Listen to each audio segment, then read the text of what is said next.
Вперед! Вперед! Пошли! Давай, вперед! Вперед!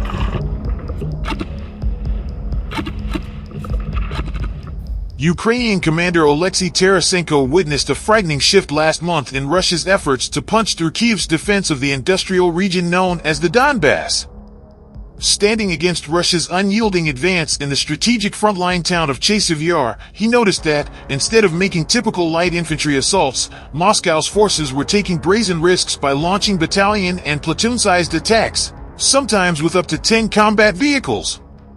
His men destroyed up to 80 tanks in the weeks that followed, but it did not slow the enemy.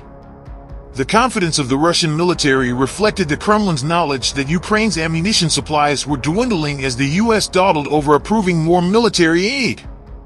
Saturday's passage by the U.S. House of Representatives of a much-awaited $61 billion package for Ukraine puts the country a step closer to an infusion of new firepower that will be rushed to the front line to fight Moscow's latest attacks. But the clock is ticking, with Russia using all its might to achieve its most significant gains since its invasion by a May 9th deadline, when Moscow commemorates World War II Victory Day. In the meantime, Kyiv has no choice but to wait for replenishment. Seeing a window of opportunity, Russia has seized the momentum on the battlefield and forced Kyiv's forces to cede tactically significant territory, one painful meter, yard, after another. Wave after wave of mechanized units came for Tarasenko's brigade. Protected under an umbrella of attack drones and artillery fire, they reached the foot of Kyiv, which is the gateway to Ukraine's defensive backbone in the Donetsk region. They concentrated disproportionately enormous resources in this direction, said Tarasenko, deputy commander of the 5th Separate Assault Brigade.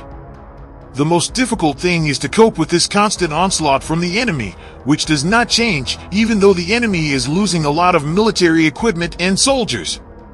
The Pentagon has said it could get weapons moving to Ukraine within days if the Senate and President Joe Biden give final approval to the aid package.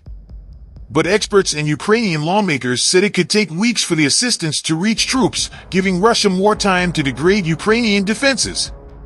The 7-month effort to pass the package effectively held Ukraine hostage to the internal politics of its biggest ally.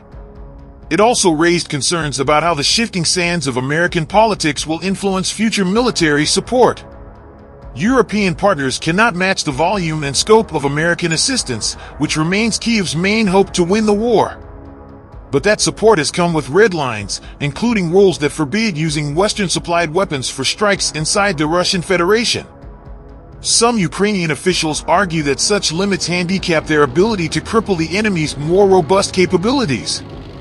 Assuming the assistance arrives in the next 2 months, plans are afoot for a potential late summer offensive. Analysts have argued that future support should not count on one big decisive battle, but a sustained strategy over many years. But first, Ukraine must hold off Russia's attempts to break defensive lines and entrenched positions. In the past month, the Associated Press spoke to a dozen commanders across the active zones of the Eastern Front Line, from Kupiansk in the northeast to Bakhmut farther south. They said their soldiers have rationed shells and struggled to repel enemy attacks with insufficient artillery ammunition. They are also running critically low on air defense missiles, not only for high-end Patriot systems that protect cities, but also for tactical air systems.